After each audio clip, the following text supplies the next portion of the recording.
صدری ویسر لی امری واحلل عقدۃ من لسانی یفقہوا قولی۔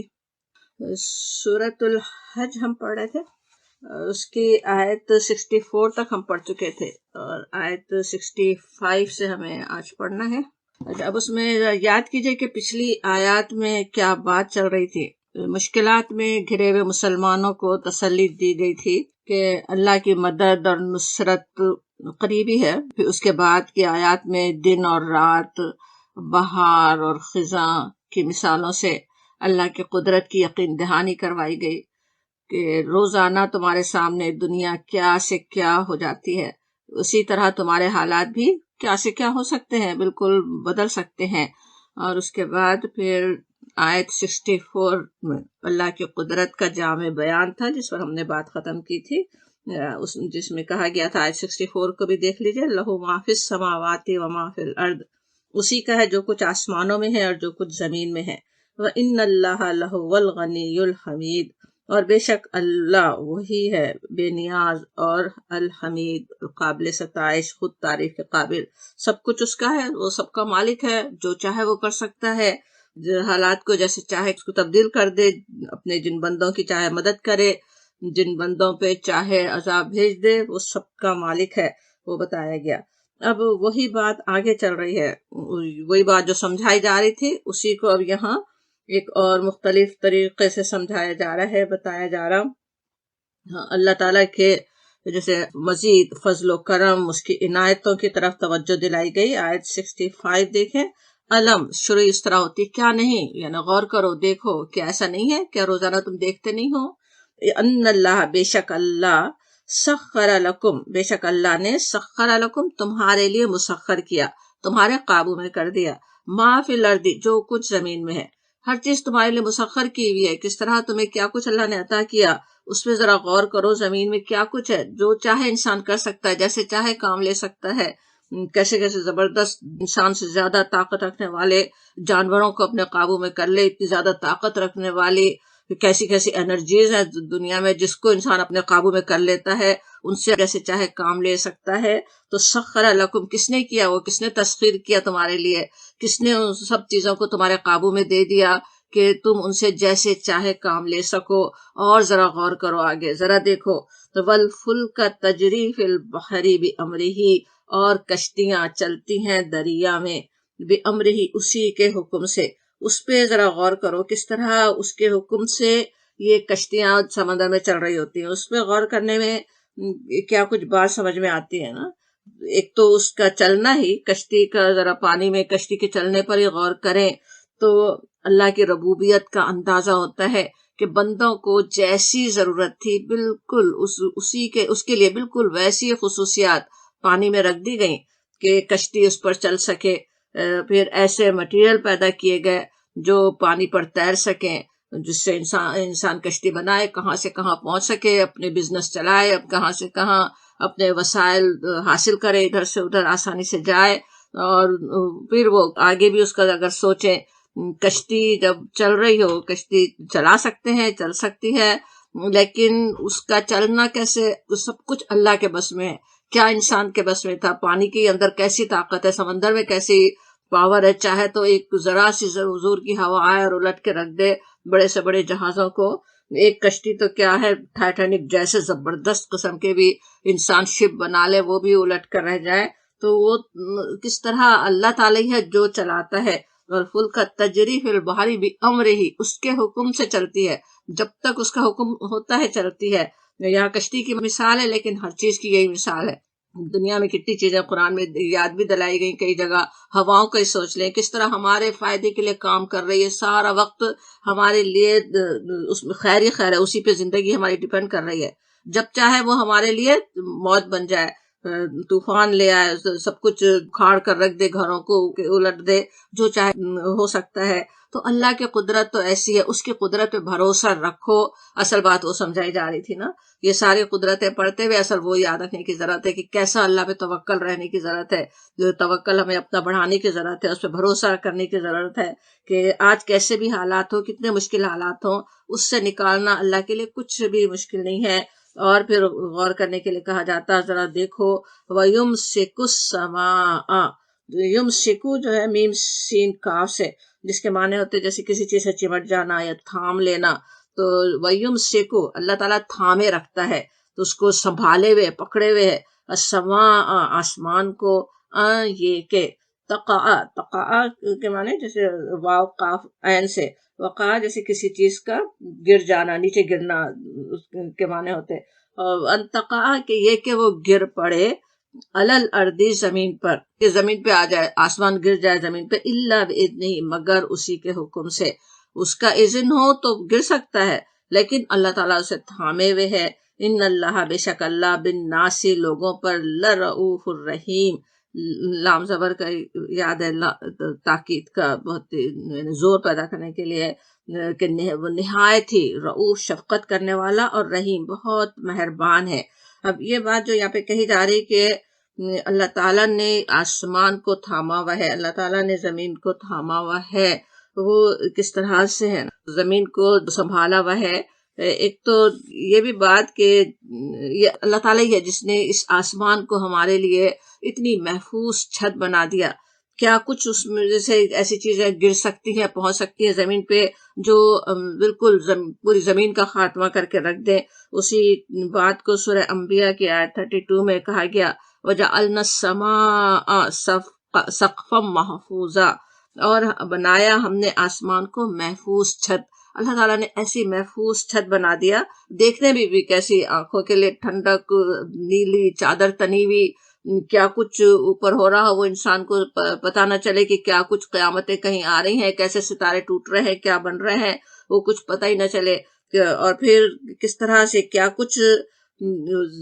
ذرات آسمان سے گرتے بھی رہتے ہیں، ہمیں پتہ ہے میٹرائٹ وغیرہ کتنے، جیسے بارش ہو رہی ہو اتنے زیادہ گرتے ہیں، لیکن وہ کون ہے جو تھامے ہوئے ہے، کس نے وہ نظام بنایا ہوا ہے کہ وہ زمین پہ آنے سے پہلے سارے ختم ہو جائے، زمین کو کوئی نقصان نہ پہنچا سکے۔ تو ذرا سا سوچیں، سورج سے نکلنے والا ایک ذرا سا ذرہ بھی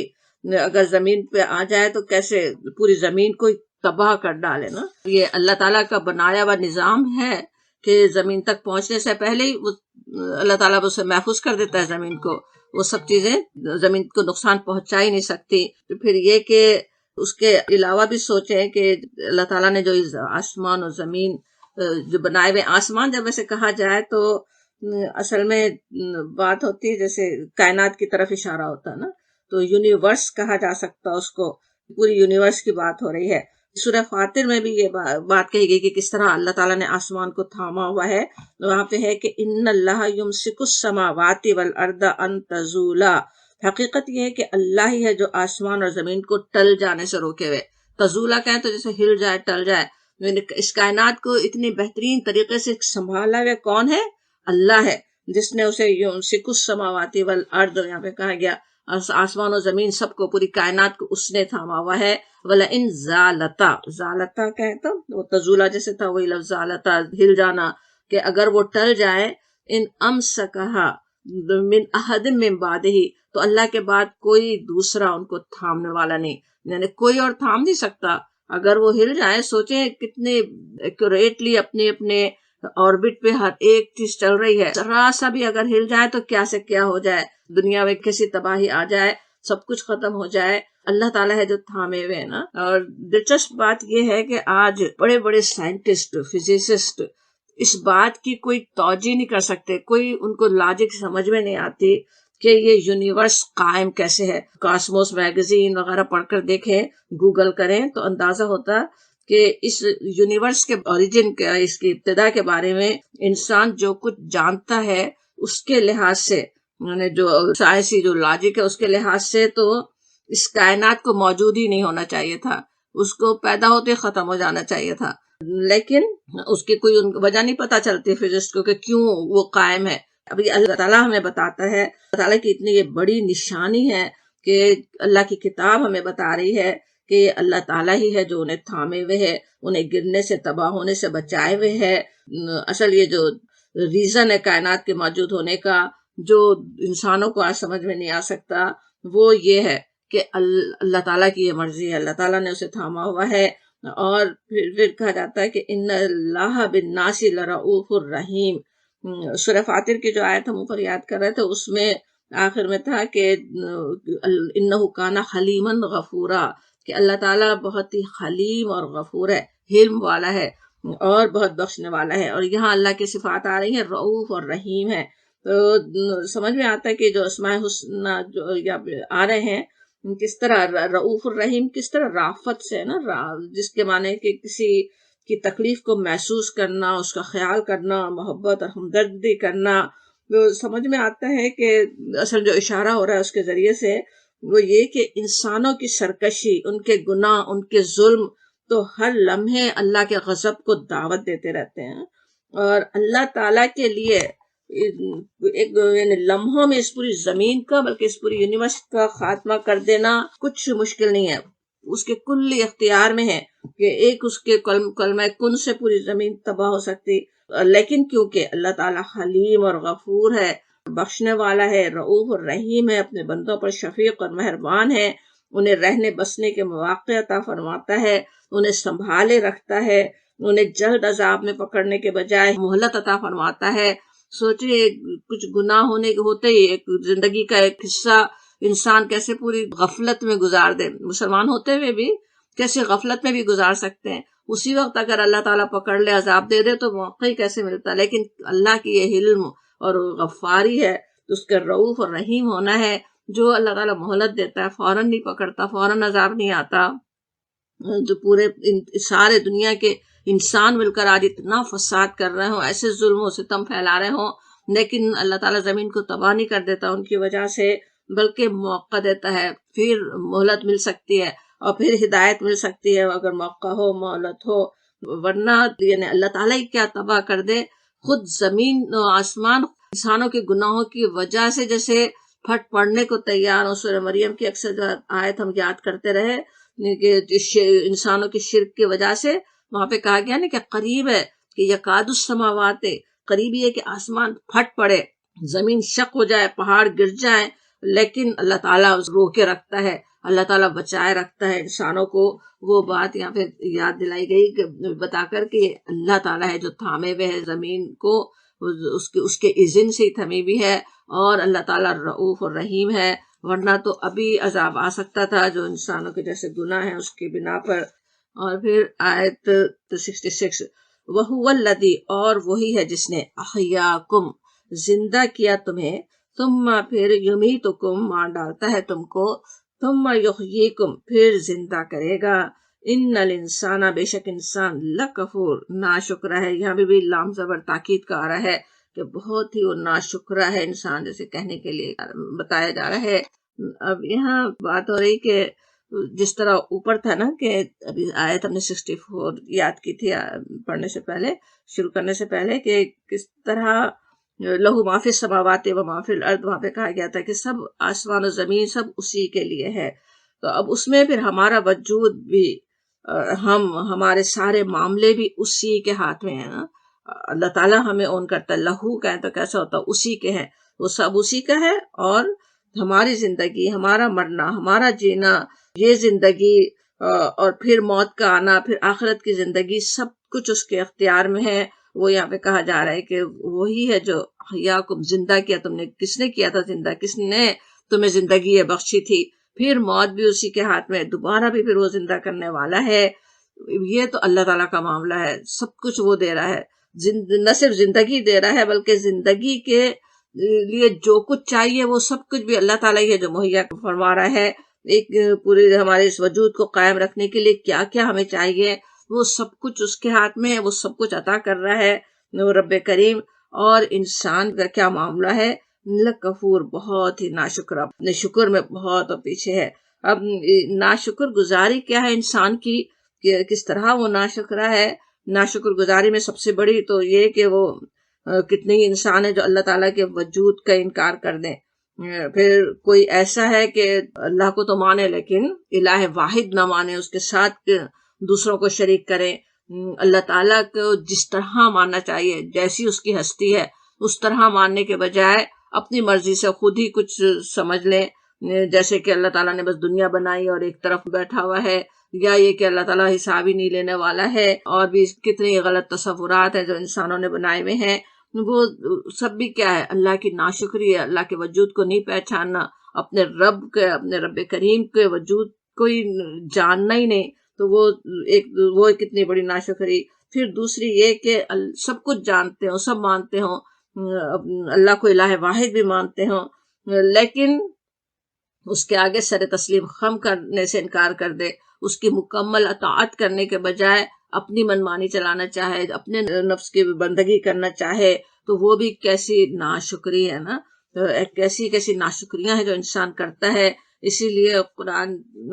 اللہ تعالیٰ کا فرمان آتا ہے نا کہ سورہ سبا کی آیت ہے، آیت نمبر 13، وَقَلِيلٌ مِّنْ عِبَادِيَ الشَّكُورُ، اور میرے بندوں میں کم ہی شکر گزار ہیں۔ کتنی سارے، اب یہ جس طرح ہم مثالیں یاد کر رہے تھے، سوچیں تو کتنی طرح کی ناشکریاں، بلکہ ایک انسان، بلکہ میں اپنا ہی ایک سوچوں تو پوری زندگی میں شکر کتنا ہے، ناشکری کتنی ہے۔ اس سے آیت کو سمجھ میں آتا قلیل من عبادی الشکور، کہ کمی ہے جو شکر کرتے ہیں۔ نعمتوں کی بارش اللہ تعالیٰ فرما رہا ہو اور شکر کے الفاظ ہمارے زبان سے کتنے نکلتے ہیں، ناشکری کتنے نکلتے ہیں، وہ خود ہم میں سے ہر ایک کی جیسے سوچ لے۔ سورہ عادیات میں بھی اسی لیے کہا گیا ان الانسان لربہ لکنود، بے شک انسان اپنے رب کے لیے بہت ناشکرا ہے۔ کنود کا معنی ہوتے جیسے احسان ناشناسی ہونا، اللہ تعالیٰ کی جیسے رحمتوں کا ذکر ہی نہیں کرتا، رحمتوں کے بارے میں سوچتا ہی نہیں، اس کے احسانات پر نظر ہی نہیں جاتی، جو کمی ہے صرف اس پر نظر ہو، تو وہ انسان اس طرح سے ناشکرا ہے۔ اہل ایمان ہی میں سوچے کیسے کیسے رویے نظر آتے ہیں نا، کہ شکر کا حق پوری طرح ادا نہ کرنے والے زبان سے بھی کہہ رہے ہوں تو بھی عملی طور پہ ناشکری تو کتنی زیادہ ہوتی ہے نا۔ اللہ تعالیٰ نے جو کچھ ہمیں صلاحیتیں، جو کچھ نعمتیں عطا کی، ان کا بہترین شکر ادا کرنا بھی تو لازمی ہے نا، کہ وہ چیزیں اسی کام میں استعمال ہو جہاں اللہ تعالیٰ چاہتا ہے، ان نعمتوں کو اس طرح استعمال کریں جیسے اللہ تعالیٰ چاہتا ہے، وہ سب بھی کیا ہے؟ ناشکری ہے نا۔ پھر اس کی بے حساب نعمتوں کا احساس کرنے کے بجائے ہمیشہ اپنی محرومیوں پر ہی نظر ہو۔ نعمتیں جو بے حساب دنیا میں اللہ نے ہمیں دی، شوہر، ماں باپ، اولاد، خاندان، کیا کچھ اللہ نے عطا نہیں کر دیا، ان کے ذریعے سے بلکہ اور بھی کتنے بندوں کے ذریعے سے کتنی نعمتوں سے اللہ تعالیٰ نوازتا ہی رہتا ہے، لیکن ہر ایک کا ایک چھوٹا سا برا پہلو ہے انسان کو سب سے زیادہ یاد رہتا ہے، ان سے پہنچنے والی تھوڑی سی تکلیف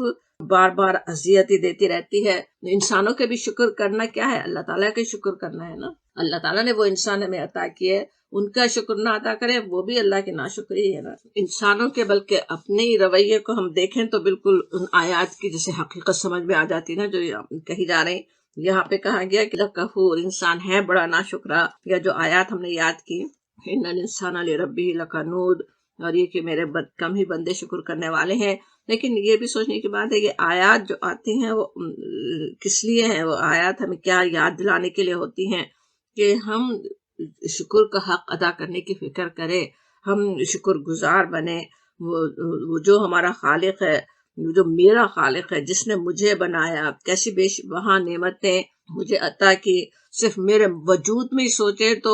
کتنی نعمتیں ہیں جو اللہ نے عطا کی ہیں، شکر کر نہیں سکتے۔ اگر ان نعمتوں کے بارے میں سوچے تو سمجھ میں آتا ہے کہ شکر کسی طرح پورا ادا ہو ہی نہیں سکتا نا۔ ایک ایک نعمت، ذرا سی بھی نعمت جو اللہ نے عطا کی ہو، ایک چھوٹا سا روح، ایک چھوٹا سا بال تک بھی جو ہمارے جسم میں جہاں ہے وہاں ویسا نہ ہو تو پتہ نہیں کتنی اذیت شروع ہو جائے۔ کتنی ساری وہ نعمتیں ہیں، ان کا کیسا شکر ادا کرنے کی ضرورت ہے۔ پھر ان نعمتوں کا اللہ کے پاس جواب بھی دینا ہے۔ اب یہ آیات ہم مجھے یاد دلاتی ہیں کہ اس شکر کا حق میں کہاں تک ادا کرتی ہوں، کیا ناشکر گزاریاں ہیں جو مجھ سے ہو رہی ہیں، اس کے بارے میں سوچنے کی بھی ضرورت ہے ہم میں سے ہر ایک کو۔ اور پھر اللہ تعالیٰ سے دعا بھی کہ اللہ تعالیٰ اپنی رحمت سے ہمیں اپنے شکر گزار بندوں میں شامل فرمائے۔ آگے دیکھتے ہیں آیت 67، لِکُلِّ، ہر ایک امت جعلنا، بنایا ہم نے یا مقرر کر دیا ہم نے، منسکن، ایک راہ بندگی، ایک بندگی کا راستہ، ہم ان کے لیے، ناسکوہ، وہ بندگی کرتے ہیں اس کی، فلا پس نہیں، ینازعنک، جھگڑا کرے تم سے، فی الامر، اس امر میں، ودعو، اور بلاؤ، پکارو، الی، طرف، ربک، اپنے رب کے، انکا، بے شک تم، لعلی، لعلا یعنی اس پر ہو، ہدن لعلا ہدم مستقیم، تم سیدھی راہ پر ہو، تم سیدھے راستے پر ہو، یہ کہا جا رہا۔ اب یہاں کہا جا رہا ہے کہ ہر ایک امت کے لیے ہم نے بنایا ایک منسک۔ منسک کا لفظ پیچھے آیت 34 میں بھی ہم نے پڑھا تھا، کہ وہاں پہ تھا کہ وَلِكُلِّ أُمَّةٍ جَعَلْنَا مَنسَكًا لِيَذْكُرُوا اسْمَ اللَّهِ عَلَىٰ مَا رِزَقَهُمْ، کہ ہم نے ہر ایک کے لیے ایک منسک مقرر کیا کہ تاکہ وہ اللہ کا نام لے جو کچھ ہم نے ان کو عطا کیا۔ اب وہاں پہ کیونکہ اللہ کا نام لینے کی بات آ رہی تھی، جو ذبح کرنے کے لیے لفظ ہوتا نا، تو اس لیے وہاں پہ ہم نے منسک سے قربانی کے جانور مراد لیے تھے۔ لیکن منسک کا لفظ صرف قربانی کے جانور ہی کے معنی میں نہیں ہوتا، جیسے ناسکو اوپر آ رہا ہے نا، نسکا بندگی کرنا، بندگی کا طریقہ اصل میں ہے، تو اس سے پھر منسک کے معنی یہ ہو سکتے کہ بندگی کا طریقہ، عبادت کا طریقہ، اور پھر اس سے اور وسیع کریں تو یعنی عبادت کے طریقہ کیا ہے، جو شریعت ہے، جو اللہ نے ہمیں سکھائی۔ عبادت پوری زندگی بھی عبادت ہے نا، ایک تو ہے رسوم عبودیت، جیسے ہمارے نماز، روزے، اس کے طریقے وہ بھی منسکی ہے، حج کا طریقہ سکھانا وہ اس کے لیے خاص طور پہ منسک کا بھی لفظ استعمال ہوتا، لیکن پھر پوری زندگی بھی ہماری عبادت ہے نا، اس کا جو طریقہ تو وہ کیا ہوا، پوری شریعت آ گئی۔ تو اس طرح جب ہم کہیں کہ پوری یعنی شریعت ہم نے دی، جیسے کہا جا رہا ہو نا، سورہ مائدہ میں بھی کہا گیا لِكُلِّ جَعَلْنَا مِنْكُمْ شِرْعَةً وَمِنْهَاجًا، ہم نے تم میں سے ہر ایک کے لیے، یا تم وہاں پہ کون ہے، امت، ہر ایک امت کے لیے ہم نے ایک شریعت بنائی اور ایک منہاج بنایا، ایک طریقہ راہ عمل بنایا۔ تو وہ یہاں پہ بھی وہی بات کہی جا رہی کہ ہم نے ایک امت کے، ہر امت کے لیے مقرر کر دی ایک شریعت، جس سے وہ بندگی کرتے ہیں، اس کے ذریعے اللہ کی بندگی کرتے ہیں اللہ کے بندے۔ اور تو پھر بات کیا ہو رہی ہے، تو حکم کیا دیا جا رہا ہے کہ پھر نہ جھگڑا کریں تم سے اس امر میں۔ یہ کوئی جھگڑے کی بات نہیں ہے کہ وہ جھگڑا کریں کہ تمہارے شریعت میں یہ کیوں حلال ہے، وہ کیوں حرام ہے، تو اگر ایک ہی اللہ تعالیٰ کی بھیجی ہوئی شریعت ہے تو یہ مختلف کیوں ہے، تو رات میں یہ بات تھی، آج تمہارے پاس یہ بات کیوں نہیں ہے۔ وہ جھگڑا نہ کریں، جھگڑے کی نوبت نہ آنے پائے، یہ کہا جا رہا ہے اصل میں نا۔ اب اصل جو بات ہے وہ یہ کہ جس طرح ہم نے سمجھا کہ نسک کے معنی پورے احکام شریعت ہی ہیں، اس کی عبادت کے معنی ہے۔ اب دین جو ہے وہ اصل دین کی بنیاد عقیدہ، وہ ہمیشہ سے ایک ہی رہا، بنیادی عقیدے، بلکہ کہ ایک اللہ کو ماننا ہے، آخرت کو ماننا، آخرت پر یقین ہو، تقدیر پر یقین ہو، وہ تو ہر دین میں ایک ہی ہے۔ حضرت آدم علیہ السلام سے لے کر حضرت محمد صلی اللہ علیہ وسلم تک سب کا دین ایک ہی دین اسلامی تھا۔ لیکن پھر اس میں جو شریعتیں ہے، جو طریقے ہیں، اس میں تھوڑا بہت اختلاف ہے، اگرچہ عبادتیں بھی بہت ایک جیسی ہیں۔ پیچھے آیت 34 میں ہم نے پڑھا تھا ہر امت کے لیے قربانی کا ایک طریقہ ہے، روزے کے احکام چاہے وہاں بھی بات آتی ہے، انفاق کا ہمیں پتہ ہی ہے کہ ہر امت کے لیے وہی بات تھی کہ انفاق کرے، زکوٰۃ دینے کی بات تھی۔ تو اب یہاں پہ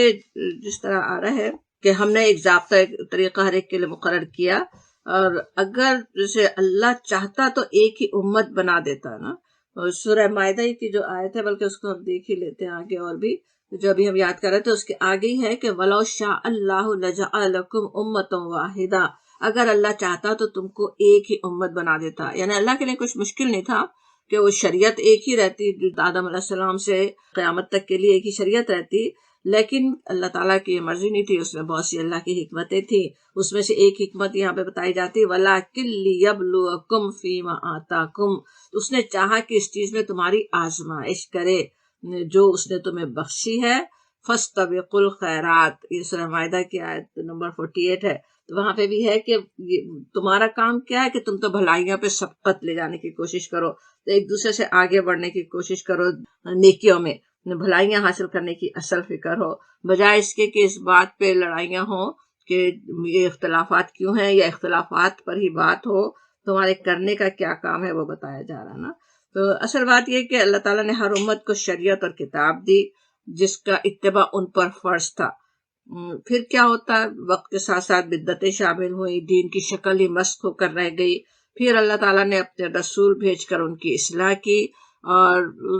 پھر ساتھ شریعت دی گئی، اور ہر نئی شریعت جو آئی وہ پچھلی شریعت کو منسوخ کر دیتی ہے نا، حالات کی مناسبت کے لحاظ سے بھی، جیسے ضروری بھی ہوتا ہے نا کچھ چیزوں کا تبدیل ہو جانا، حالات مختلف ہو جاتے ہیں. اب سوچیں حضرت آدم علیہ السلام کے لیے تو بہن بھائیوں کی شادیاں ہوتی ہوں گی نا، لیکن بعد میں پھر اللہ کی حکمت وہ نہیں تھی، اور اس کے بعد اسی طرح سے مختلف شریعتیں، جو پرانی شریعت منسوخ ہو جائے گی جب نئی شریعت آئے گی. اس میں پھر یہ آزمائش جو بتایا جا رہا ہے اس میں کس طرح سے یہ بھی آزمائش ہے. اللہ کے بندے ایک اپنے رب کی بندگی چاہتے ہیں، یعنی تعصب میں نہ لگ جائیں کہ ہم جس دین پر چلتے ہیں، ہم جس رسول کو مانتے تھے، اب بس ہم ان کی بات چھوڑ نہیں سکتے. یہ سب سے بڑی آزمائش ہوتی ہے نا، جب اللہ کے رسول آگے پتہ چلے کہ یہ بھی اللہ کے بھیجے ہوئے رسول ہیں، ان کی اب بات ماننے کی ضرورت ہے، ان کی شریعت پر اب چلنے کی ضرورت ہے. وہ بھی آزمائش ہو رہی ہے، یہ بات بتائی جا رہی. اب یہ بات یہاں پہ بتائی اس لیے گئی کہ اس وقت بھی اہل کتاب لوگوں کے دلوں میں خود بھی شکوک و شبہات ڈال رہے تھے دین کے بارے میں، کہ نبی صلی اللہ علیہ وسلم اللہ کے رسول کیسے ہو سکتے ہیں جب ان کی شریعت اتنی مختلف ہے تورات سے. تو اور آج بھی لوگ کہہ سکتے نا یہ بات کہ یہ کیا بات ہے، مختلف دین اتنے مختلف کیوں بنائے گئے، کیوں مختلف ہیں. تو ان سب کا جیسے یہاں پہ جواب دے دیا گیا کہ اللہ تعالیٰ کی مرضی ہے، اللہ تعالیٰ نے کیا، اللہ کے رسولوں نے نئی شریعت اپنی بنائی، اللہ تعالیٰ نے اتاری ہے. اللہ تعالیٰ حکمت جانتا ہے کہ اپنے بندوں کے لیے کیا چیز بہتر ہے، اور تمہارا کیا کام ہے کہ فَلَا يُنَازِعُنَّكَ فِي الْأَمْرِ، کہ تم اس کے بارے میں جھگڑا نہیں کرو. نزاع کیسے ہوتا ہے؟ کھینچنے کے معنی اصل میں ہوتے، تنازع کہیں تو کھینچا تانی، جھگڑا. تب یہاں پہ وہی بات کہی جا رہی کہ اس کے بارے میں، شریعت کے بارے میں ایک دوسرے سے کھینچا تانی نہ ہو، تو اس کے بارے میں جھگڑے نہ کرو، بلکہ اصل تمہارا کیا کام ہے، وَادْعُوا إِلَىٰ رَبِّكَ، کہ اپنے رب کے، اپنے پروردگار کی طرف دعوت دو، بلاؤ. یہاں پہ وَادْعُوا واحد کے صیغے میں ہے نا، تو نبی صلی اللہ علیہ وسلم سے کو نصیحت ہو رہی ہے آپ کے واسطے میں، اس واسطے سے ہم میں سے ہر ایک کو بھی، کہ اختلافات پر بحث و مباحثے میں پھنسنے کے بجائے اصل کام پر فوکس رکھو. یہ اصل کہا جا رہا ہے کہ ساری توجہ تمہاری اللہ کی طرف بلانے پر ہو. اللہ کے بندوں کو کس طرح اللہ کی طرف بلایا جائے وہ سمجھایا جا رہا ہے اصل میں نا. اب اس آیت میں آج بھی جو دین کا کام کرنے کے لیے اٹھے ان کے لیے بڑی رہنمائی ہے نا، کہ اللہ کی طرف، اللہ کی بندگی کی طرف بلانا اصل کام ہے، نہ کہ اختلافات پر پہلے ہی بات شروع ہو جائے نا. چھوٹے چھوٹے معاملات میں اختلاف ہوتا، کبھی تو جیسے سمجھیں کہ اپنی مسلمانوں میں بھی اگر کام کر رہے ہوں دین کا، اس میں بھی فقہی اختلافات وغیرہ، کوئی ہم سب سے پہلے اس پہ بات کریں، اس پہ بحث و مباحثہ کریں تو کیا ہوگا، اس پہ ساری توانائی، ساری انرجی تو اسی پہ خرچ ہوتی رہے گی نا. تو سکھایا یہاں پہ جا رہا ہے کہ منفی باتوں پر، نگیٹو جو باتوں کا جواب دینے کے بجائے، یا خود ہی نگیٹو بات کرنے کے بجائے، اسی پر ساری انرجی ضائع کرنے کے بجائے پازیٹیو میسج پہنچانے پر توجہ ہو. حضرت موسیٰ علیہ السلام کی مثال سے بھی قرآن میں ہمیں سمجھایا گیا. سورہ طٰہٰ میں جس طرح آیات آتی ہیں نا، بتایا جاتا جب وہ فرعون کے دربار میں گئے ہیں، وہاں جا کے فرعون کی کتنی ساری برائیاں تھیں، کیا کچھ ظلم و ستم وہ کر رہا تھا، وہ اس پہ بات نہیں کر رہے حضرت موسیٰ علیہ السلام، تم یہ غلط کر رہے ہو، تم وہ غلط کر رہے ہو. کیا بات کرتے ہیں؟ اپنے رب کی طرف بلاتے ہیں، رب کی بندگی کی دعوت دیتے ہیں، اپنے رب کا تعارف پیش کرتے ہیں. وہ سننا نہیں چاہ رہا، مذاق اڑا رہا بات، لیکن حضرت موسیٰ اپنے رب کا تعارف کروائے چلے جاتے ہیں نا. وہ طریقہ ہے اصل میں، رب کی طرف بلاؤ، وہ کہا جا رہا ہے. اور وہی کام ہر ایک کو کرنے کی ضرورت ہے، اپنے رب کی بندگی کی طرف پہلے بلاؤ. جب رب کی بندگی کی طرف آ جائیں گے، ہر ایک کو اپنے رب کی رضا کی فکر ہو جائے گی، پھر خود ہی اپنی غلطیاں خود کو نظر آنے لگیں گی، بجائے اس کے کہ ان کی غلطیوں پہ ہی بات کر کے پہلے ہی ان کو بھڑکا دیں، پہلے ہی ان کو اپنے سے دور کر دیں. وہ طریقہ یہاں پہ سمجھایا گیا. اور پھر کہا جا رہا ہے اِنَّكَ لَعَلَىٰ هُدًى مُسْتَقِيمٍ، کہ بے شک آپ ہی سیدھے راستے پر ہیں، بے شک آپ صحیح ہدایت پر ہے. یعنی اب یہ بات کہنے سے نبی صلی اللہ علیہ وسلم کو تو پتہ ہے آپ سیدھے راستے کی طرف دعوت دے رہے ہیں. ایک تو ہمیں بتایا جا رہا ہے، سارے سننے والوں کو بتایا جا رہا ہے، اور اصل بات یہ بتائی جا رہی ہے کہ اب جو ہے وہ یہ ہے ہدی مستقیم، اب یہی سیدھا راستہ ہے. آپ صلی اللہ علیہ وسلم کی لائی ہوئی ہدایت، آپ صلی اللہ علیہ وسلم کی پیروی ہی صراط مستقیم پر چلا سکتی ہے۔ اب آج ایک یہودی یا عیسائی کے لیے بھی اگر اس تک نبی صلی اللہ علیہ وسلم کی دعوت پہنچ جاتی ہے تو اس کے لیے پھر اب وہی ایک راستہ ہے کہ صراط مستقیم پانے کے لیے کہ نبی صلی اللہ علیہ وسلم کی پیروی کرے، نبی صلی اللہ علیہ وسلم کی اطاعت کرے، وہی صراط مستقیم ہے، اس پہ چلنے کی ضرورت ہے۔ اور پھر آیت 68 میں کہا جاتا وَإِن اور اگر جادلوکا جھگڑا کریں تم سے فَقُلِ اللَّهُ پس کہہ دے اللہ اعلم، الف زبر آ سے شروع ہو رہا ہے، اعلم کہے تو زیادہ جانتا ہے، سب سے زیادہ جاننے والا ہے، بما ساتھ اس کے تعملون جو کچھ تم کرتے ہو۔ اب اوپر تو سمجھایا گیا نا جو آیت ابھی ہم نے پڑھی کہ جھگڑا نہیں کرے، جھگڑے پہ بات نہیں کرو، تنازع پہ بات نہیں ہو، اللہ کی طرف بلاؤ۔ لیکن اب یہ تو ہو ہی سکتا ہے نا کہ ایک اللہ کے دین کی طرف دعوت دینے والا اپنی تو پوری کوشش کرے کہ کوئی جھگڑا نہ ہو، لیکن دوسرا پھر بھی بحث میں الجھانا ہی چاہے، اس لیے کہا جا رہا وَإِن جَادَلُوكَ، جادلوکا جدل سے جدلہ ہوتا ہے جیسے جھگڑا کرنا، دوسرے کو دبانے، خود غلبہ پانے کی کوشش، بیجا تکرار، یعنی سوال و جواب،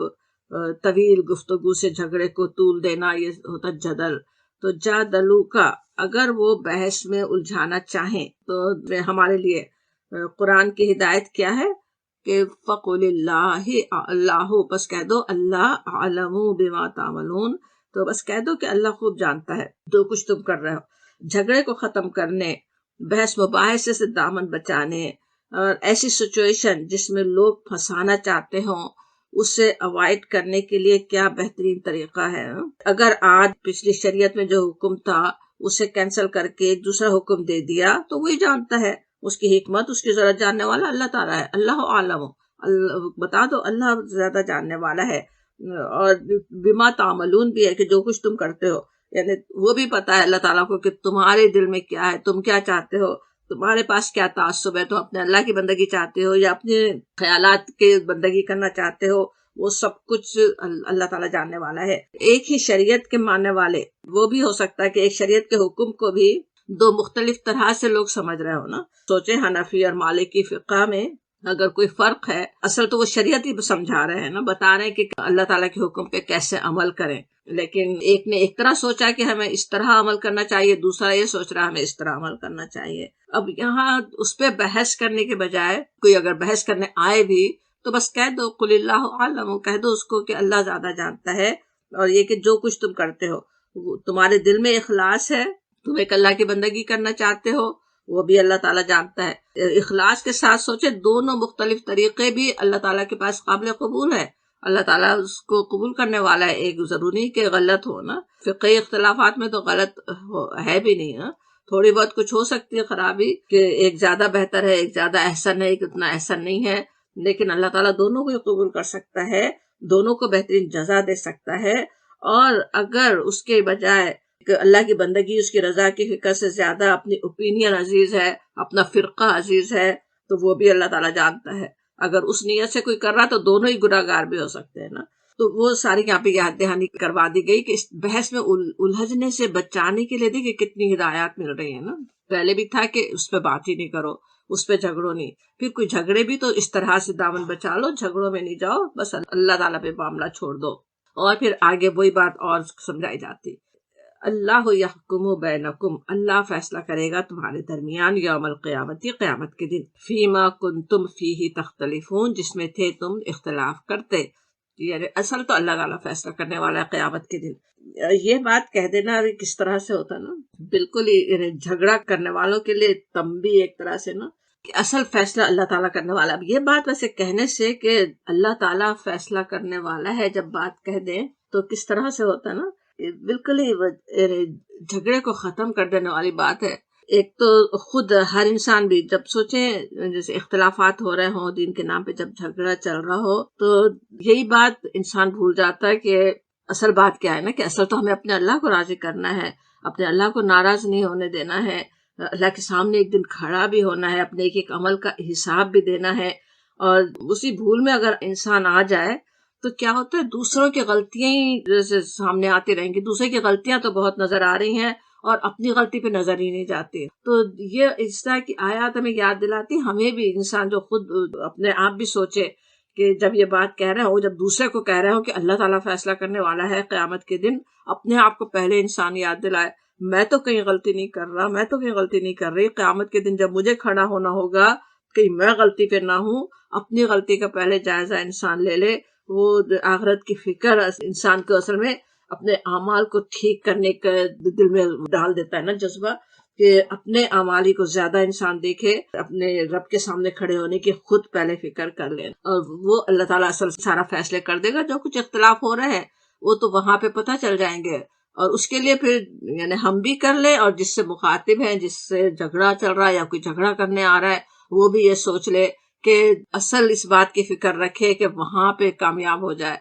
قیامت کے دن رسوا نہ ہونا پڑے. آج اختلافات کر کے، آج جھگڑے کر کے وہاں پہ ناکام نہ ہو جائے کہیں. اس بات کی انسان اصل میں فکر کر لے. اور پھر کہا جاتا علم تعلم، کیا تجھے معلوم نہیں، ان اللہ، یہ کہ اللہ یعلم جانتا ہے، ما فی السماء والارض، جو کچھ آسمانوں میں ہے، جو کچھ زمین میں ہے، ان ذالک فی کتابی، تو سب کچھ کتاب میں لکھا ہے. ان ذالک علی اللہ یسیر، بے شک یہ اللہ کے لیے بہت آسان ہے. یا سوال کی طرح بات سامنے رکھی جا رہی، علم، کیا نہیں تجھے معلوم، سب کچھ اللہ تعالیٰ جانتا ہے، جو کچھ آسمان و زمین میں ہے. زمین و آسمان میں جو کچھ ہے، جو کچھ پیش آنے والا ہے، ایک ایک چیز کتاب میں لکھی ہوئی ہے. کیسے وہ اللطیف الخبیر ہستی ہے، کچھ بھی اس سے چھپا ہوا نہیں ہے. ایک ایک چیز کہ کیا بات، کون سی زبان سے کیا بات نکلے گی، کیا کچھ انسان کر رہا ہے، کوئی چیز بھی ایسی نہیں ہے جو اس سے چھپی ہوئی ہو. ایک دانے برابر، ایک ذرے برابر بھی چیز اس سے چھپی ہوئی نہیں. کیا وہ جانتے نہیں ہو؟ سب کچھ اللہ تعالیٰ کو معلوم ہے. دل کے اندر، نیت کے اندر کیا چیز چھپی ہوئی ہے وہ اللہ تعالیٰ جانتا ہے. جو ایک ذرا سا غرور کا شائبہ دل کے اندر آیا ہوا ہے، جس کی وجہ سے دوسرے کو انسان پٹ ڈاؤن کر رہا ہے، وہ اللہ سے چھپا ہوا نہیں ہے، وہ اللہ تعالیٰ اچھی طرح جانتا ہے. ایک بات جو زبان سے نکال رہا ہے، اس کے پیچھے اصل بات کیا ہے، اصل کیا چیز ہے جس کی وجہ سے یہ بات نکل رہی ہے. دل میں نفرت ہے، اپنی بڑائی کا احساس ہے، دوسروں کے لیے ہیٹ ہے، وہ سب کچھ اللہ تعالیٰ اچھی طرح جاننے والا ہے. سب کچھ وہ جانتا ہے، آسمان و زمین کا جاننے والا، جس نے وہ تمہارا دل بنایا، جس نے تمہیں تمہارا دماغ بنایا، وہ اس سے کیا چھپا ہوا ہو سکتا ہے، وہ سب کچھ جانتا ہے. ایک تو یہ بات کہی جا رہی، اور پھر کہا جا رہا ہے ان ذالک فی کتاب، جیسے کہا گیا ہر چیز کتاب میں لکھی ہوئی ہے. ایک تو وہ چیزیں ساری کتاب میں لکھی ہوئی ہیں، پھر کتاب سے اعمال نامہ بھی مراد ہو سکتا، کہ ہر شخص کا عمل، اس کے نیتیں، خواہشیں مکمل تفصیلات کے ساتھ درج ہو رہی ہیں. سب کچھ ریکارڈ جیسے ہو رہا ہے. انسان پھر اس کتاب کو، اللہ تعالیٰ کے ریکارڈ کرنے کو اپنی قوتوں اور صلاحیتوں پہ گمان نہیں کریں کہ کتنا کر سکتے ہیں، کیا کیا باریکی سے کر سکتے ہیں. وہ تو اللہ تعالیٰ کر رہا ہے. ان ذالک علی اللہ یسیر، اللہ پر وہ بہت ہی آسان ہے. یسیر کیسے فعیل کے وزن پہ بہت ہی آسان ہے، کچھ اللہ کے لیے مشکل نہیں ہے. اتنے سارے انسانوں کا، اتنی ساری ان کی کیفیات کا ایک ایک تو درج کر دینا کتاب میں، وہ اللہ کے لیے کوئی مشکل کام نہیں ہے. تم کیا جانتے نہیں ہو، علم تعلم، کیا تمہیں پتہ نہیں ہے. اور پھر کہا جا رہا وَيَعْبُدُونَ مِن دُونِ اللَّهِ، اور وہ بندگی کرتے ہیں اللہ کے سوا، مَا لَمْ يُنَزِّلُ بِهِ سُلْطَانًا، جو نہیں اتاری اس نے جس کی کوئی سند، وَمَا لَيْسَ لَهُمْ، علم نہیں ہے اس کا انہیں، وَمَا لِلظَّالِمِينَ مِن نَصِيرٍ، اور نہیں ظالموں کے لیے کوئی مددگار، ظالموں کا کوئی مددگار ہے نہیں. کہا جا رہا اب اکثر یہ کیا ہوتا ہے کہ قیامت کے دن کی جواب دہی سے جو غفلت کی ایک بڑی وجہ کیا ہوتی، انسان اللہ کے سوا کچھ اور سہارا پہ بھی بھروسہ کر لیتا ہے نا. تو اس کے لیے کہا جا رہا ہے کہ وَيَعْبُدُونَ مِن دُونِ اللَّهِ، وہ جو بندگی کرتے ہیں اللہ کے سوا، اللہ کے سوا جن کی بندگی کر رہے ہیں، دوسروں کو سمجھنا ہے کہ وہ کام آ جائیں گے، دنیا کے کام بنا دیں گے یا آخرت کے بھی کام بنا دیں گے. وہ سب ہے ہی کیا، کچھ بھی تو نہیں ہے. مَا لَمْ يُنَزِّلُ بِهِ سُلْطَانًا، کوئی دلیل اللہ نے نہیں اتاری اس کے لیے،